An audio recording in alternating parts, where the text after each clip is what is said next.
way up on the hill.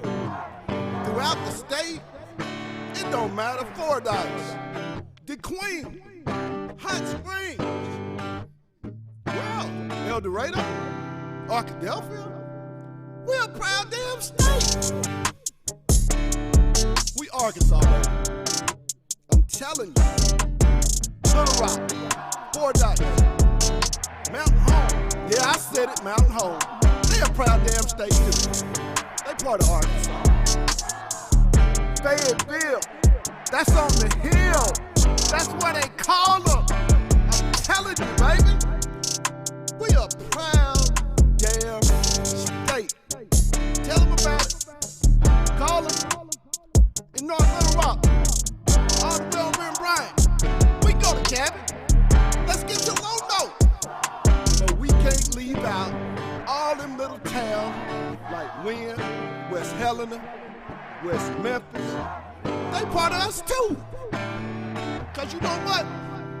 I said it, I'm gonna tell you again. We are proud damn state. Now let's spell the letters. Let's remember what we're talking about. Here we go. We start with A, R, K. The other three.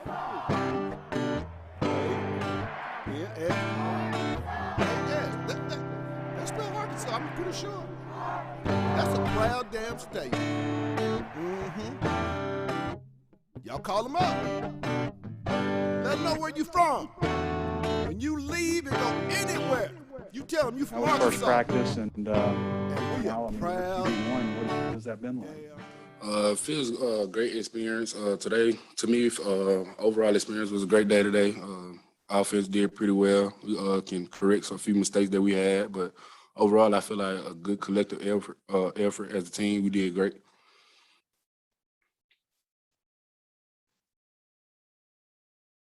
Hey, KJ, I was just wondering what your take is on Myron Cunningham out there. How good do you feel about him protecting, your spot out there, and just what you think about him as a player? Myron's a great, awesome player to me. Basically, he shows great leadership on the field and out the field. He brings those young guys along well. To me, protecting my blind side, I have no worries because, he perfects the little details and even get extra work. Come in, talk to me about different stuff on what he saw on the protection-wise or why we call this protection and where he want to slide to. So I feel like Myron is a great overall player. One of the questions we heard during the summer was who can take some pressure off Traylon, on the other side. What have you seen from the receiving game over the summer? But far as just working out, I feel like I put on a lot of muscle mass, but I just want to at least cut down the weight, body fat percent. Also, Tyson Morris coming back. Just kind of what does he bring to the table, and how does he progress this summer and this preseason? Wow, Tyson Morris is a great player to me. The way he carries himself, the leadership that he has, not being a senior. The younger guys look up to him. He can help the younger guys out by giving them knowledge, or if they have questions about a certain play or a certain route, I can go to Timo and tell Timo, like, hey, this receiver right here has a problem. Can you get him for me? And it's done. Like, he'll go. Well, what up? It's On the Hill. It's our Thursday edition of On the Hill with Pat Jenkins Sports Talk Radio on KDSJ 479, as we'll be here from 1 to 2 p.m. Just talking a little bit. We let you hear audio from starting sophomore quarterback, KJ Jefferson. The young man, I feel, is going to have a very, very, very nice and surprising year. Don't think he's getting a lot of talk. I think Arkansas, like I said, as a whole is being disrespected, in my opinion. But really, I think KJ, and I'm going to bring my guy in on this, I think KJ Jefferson is being vastly disrespected. I went and looked at a list of the top quarterbacks in the country, and KJ came in, I think, in the SEC at number 10 when he went by the top 50. He was number, I believe, 47 or somewhere in that range overall as the top 50. But 10th in the SEC, not going to happen. Way better than that, I truly believe. I agree. I think way better than that. But due to the limited amount of games, I think he doesn't have the stats to show for it right now. But I think that'll change after this year.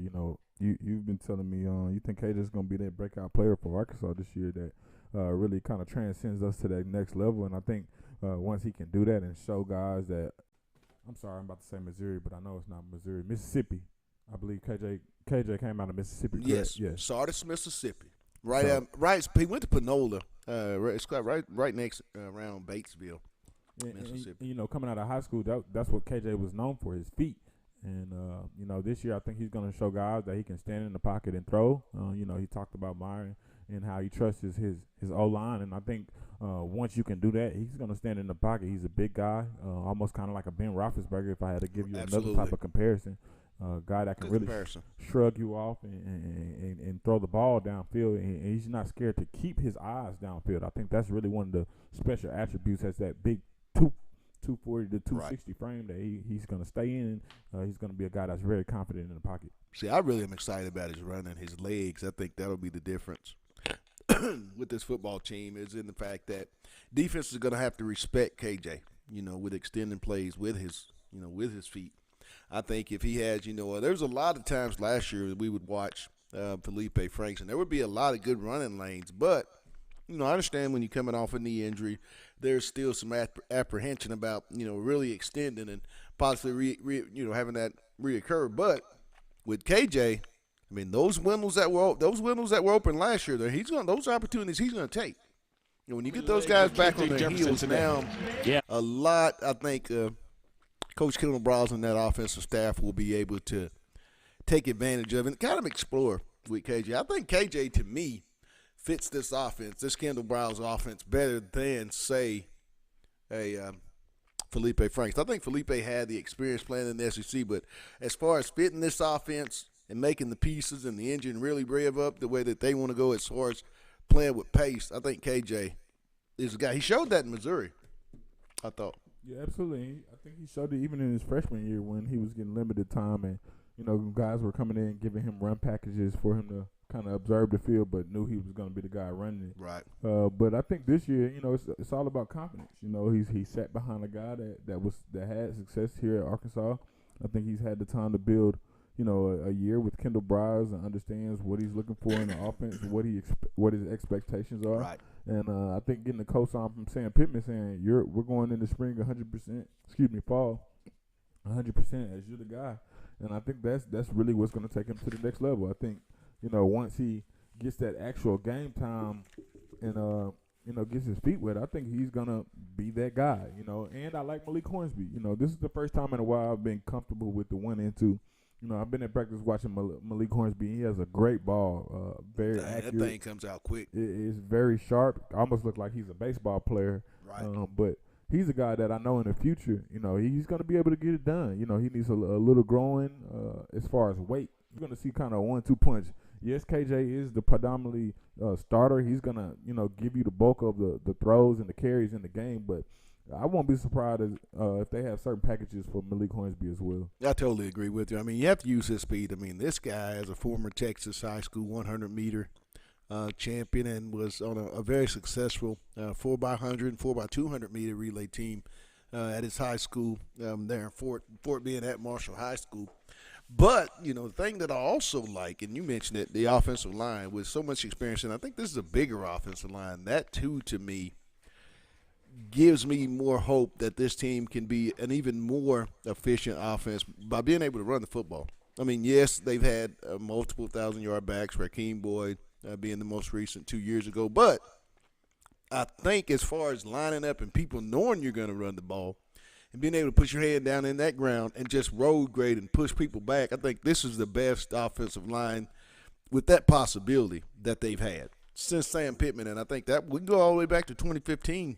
When there was Trey Tola, Ragnow, Kirkland, Skipper, those type of guys. And not only that, I just seen something that I really like off this film. If you see that goal line, it's gonna be hard to stop Arkansas in the red zone when you can stack those guys up, and you got a big body like KJ that can jump over the top. Right. Or just is because I think that was a problem we had last Right. year. We couldn't just stack up and go man on man and put a hat on hat and drive that ball in the end zone. But I think, especially with these linemen, averaging 300 pounds, I think they're actually going to have a confident boost just physically knowing that Yes. hey, I can come in here and compete with these guys. I'm not lacking in size or weight. So I think again, I'm having high expectations for that red zone offense. Also, too, at the tight end position, and we had Otis Kirk on earlier in the week, and he made a great point. I mean, Blake Kern and Hudson Henry, those two guys, with Levi Draper, former linebacker, the transfer, Oklahoma transfer here to Arkansas, has also moved over to that tight end spot. But I think Kern and Henry are set up, to have great receiving years and yardage. I think you'll see, a lot of touchdowns or opportunities for touchdowns from the tight end position. I just feel like, when you've had experience in the SEC, there's no substitute for that. And Kern has waited his time, had a great year last year. I mean, came out of nowhere. No one was talking about Blake Kern as a tight end, hoping that he would come back. I mean, there was a lot of excitement when he decided to come back for another senior year. So there you got big leadership. He's a big physical guy. He's going to be real effective in the run game. Hudson Henry played through a lot of nagging injuries in his red shirt year. He's been on campus for 3 years. So you got a lot of experience on both sides of the ball. And I just don't know how people across the national media, even locally, you don't come up with more than 5 wins. That's blasphemy. That is absolutely ludicrous. When I really sit down and I look at the roster of each team, who has what coming back, at what position. So, I mean, come on now. 5 wins is they should win 3. I mean, they should get 5 just by showing up. Now, I mean, and I hate to say that, but I mean, there's 3 conference wins in the non-conference schedule that you should get. You should win 2 conference games. If you win 3 conference games, that's 6 wins. If you win all 4 of your non-conference games, you should win 2 conference games. So that's 6 wins. Arkansas should win at worst, Demetrius, 6. They should qualify that way. I mean, less than 5. I still have a problem. And every time I look at these predictions and I see where they have Arkansas's win total, it does amp me up a little bit. It really does. I mean, what say you on that? With all this experience, 5 wins, how ludicrous is that? Because that's absolutely ludicrous. I mean, yeah, when you look at the out of conference, I think Arkansas has a chance to, go 3-1, 4-0 at the beginning of the season. So, I think it's all about how these guys come in and execute and function as a team. I think those first early games are going to be crucial to Arkansas' success and confidence. I think it's going to show who comes to play and who's not, and I think that's really what's going to determine that, 5-7 versus 6-6 in a bowl game. So I think it's all about how they start off in those first 4 games, especially if they get a win over Texas, which a lot of people think Texas is going to cover the spread and actually win that game. But I got Arkansas. I think if Arkansas can come in there and really use that not only as a big game but as a staple game, that being September 11th, and a lot of guys they're talking about potentially college game day coming to that game. It just has a lot of stake on it. And I think if Arkansas can come in and play well, they're going to be special this year in the SEC. Well, let's take a little quick break. Let's hear a little audio, and then when we come back, we're going to be joined by the Arkansas Demgaz, Scotty Borland. Yep, we're going to talk a little hog football with Scotty. It's our Thursday edition. Wow, the week's gone by fast. We'll be back. Very easy.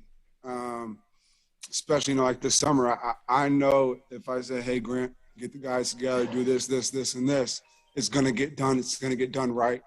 And that's the same for all the seniors I have in my room. They're just great kids. Portal, what's it mean to have him back? It means everything. I love Dede. Our room loves Dede. Our team loves Dede. He adds a special dynamic to our linebacker room, and he really brings the room a lot closer. So, as soon as I kind of had an idea of I might be here, I made sure that, we called Dede and talked to him and made sure that he didn't want to go anywhere because we need him.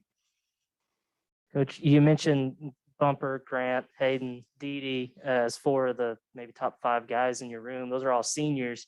How important is it to get maybe some of the younger guys some reps this year to kind of prepare your room for next year as well? It's very important. And we have guys like Andrew Parker, Jackson Word, as you mentioned, Chris Paul. They have all been doing a really good job. And they've been coming along. And like I said, even though I have, the future is I don't want to say scary, but you lose 5 seniors. That's a lot of guys. But the good thing is the seniors I have shown those guys the way. Like they're all good players, and the young guys know if I look at them and do what they do, I'm gonna have a chance to do exactly what they've done. And like I said, they've made my life easier, and it's easy to push those kids because the young guys know I push the old guys. So if I'm pushing the old guys, what happens is the old guys push the young guys. And welcome back to our Thursday edition of On the Hill with Pat Jenkins Sports Talk Radio here on KDSJ 479. Real quick, let's get to our sponsors, as this would not be possible without those guys. Lindsay and Associates with an office location in Fayetteville, an office location also too in Rogers. Locomotion, located below the Northwest Arkansas Mall in Fayetteville. Corey Beck's Custom Painting, a cut above barbershop there in the Promenade in Rogers, Arkansas. And finally, Fayetteville Glass. They're located at 1725 College Avenue. Family owned since 1947. That's Fayetteville Glass, not Auto Company, Inc. And now on to talk a little bit more Razorback Fall Camp with our good buddy. That's just go without all the he needs no introduction. Arkansas Gazette's own Scotty B. What's up, my man? Not a whole lot, man. How you guys doing? Doing very good, Scotty. We've been out to fall camp. Arkansas opened up last Friday. What have you seen in the availability that we've had from this football team to this point? Yeah, I think it's kind of, for me, it starts on the defensive side of the ball. I just think you've got more dudes on defense, I guess you could say. Right. You got to feel pretty good about the depth in the secondary. And me and my boss, Matt Jones, and Clay Henry were just talking about this the other day. And, Clay's covered Arkansas football for, I think this is the 30th straight year. And he was talking about how in the past, he just hasn't seen many, I guess you could say, cornerback competitions. And, in some years you've got 2 cornerbacks. Right. Then great, you're set. And then, you don't really need a fall camp to kind of decide, who your starter is going to be at one of those corner spots. And so I think Arkansas they got to feel pretty good, at least on one side about maybe going 2 deep, and, maybe at another spot you feel good about going 3 deep, like if absolutely if it's necessary. Right. So that's really good, I think, at this point in camp. And then I really like the Nickelbacks they got, Miles Slusher and Greg Brooks. I think those 2 guys they're similar play styles. Maybe Greg might be a little bit more of a aggressive type headhunter kind of guy, but he's got lots of experience there. And I think they're having really good camps. They're really tough and really gritty guys, not afraid to stick their nose into things. And then the other thing is just the defensive line. I think they've got just way more guys that can contribute. Like, you got guys coming back from last year, Eric Gregory, Isaiah Nichols, and then Torian Carter, Bubba Miller, and then John Ridgeway, Markel Utzi, and then you could throw Cam Ball in there. Like, that's 7 guys that you feel good about, Pat. Like, that's really solid. And I think Trey Williams is really going to help him on the edge. I think he's a guy that, can make some things happen in the backfield. When you look at this team, Scotty, the thing that I look at is 19 starters. And, being around this program as long as I have, I can't remember a team in any season in the Arkansas Razorback football program with 19 returning starters. To say that this program and this team is going to win 5 games by most of the outside national media, I mean, how surprising is that? I mean, do you expect this team to be better than a 5-win team? I mean, in my personal opinion, I think this team is 7 or 8 wins. But what say you on how important this experience factor in with those 19 guys, 11 of them, Scotty, being, those super seniors? Yeah, I think it's always a big deal to return experience, and not only just experience in general, because you can have bad experiences. Right. You know what I mean? Like Grant Morgan's one of the guys that's experienced all of it. But I think it's important that last year they got a taste of winning. Yes. And they're carrying that over, and they just seem a lot more confident in what they're doing.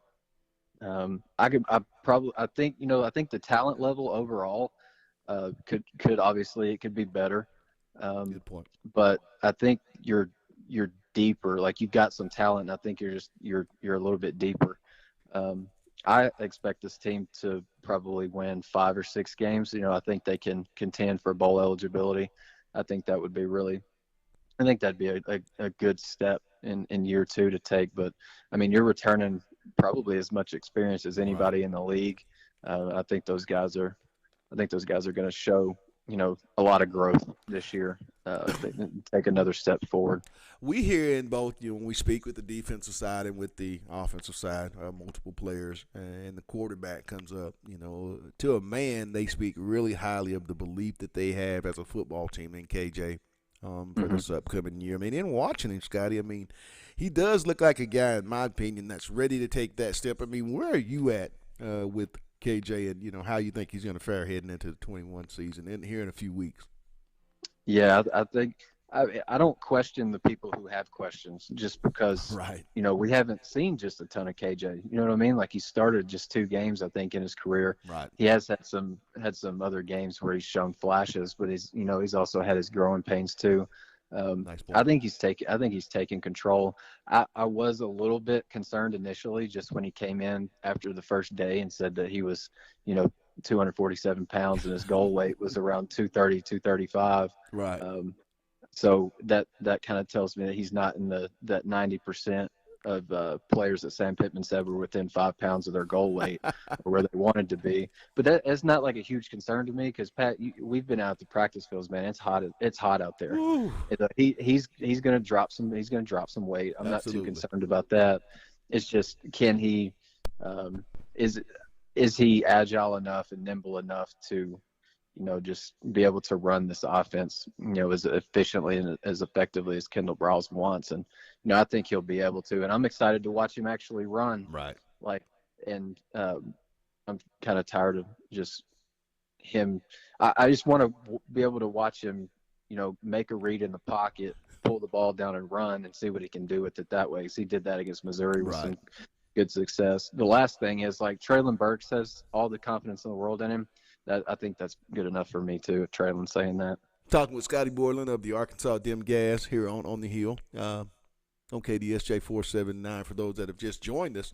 Scotty, the thing I wanted, I'm gonna make a bold statement, and when I told Demetrius this, I know he was kind of shocked. I've told my brother the same thing, but I've watched a lot of Razorback football, and I think, to me personally, Keytron Jackson is the best looking incoming freshman physically that I've seen. I mean, a lot of people say with Traylon, but we all know Traylon was coming off, kind of lost some of that girth look because of his knee injury coming out of his senior year. But when you look at Keytron, and we have a chance when they get, in that competition, receivers against corners, this kid does not look like a freshman. I mean, what say you on just the wide receiver room? Because it's better than what most people are saying. I mean, there's more than just Traylon Burks in there.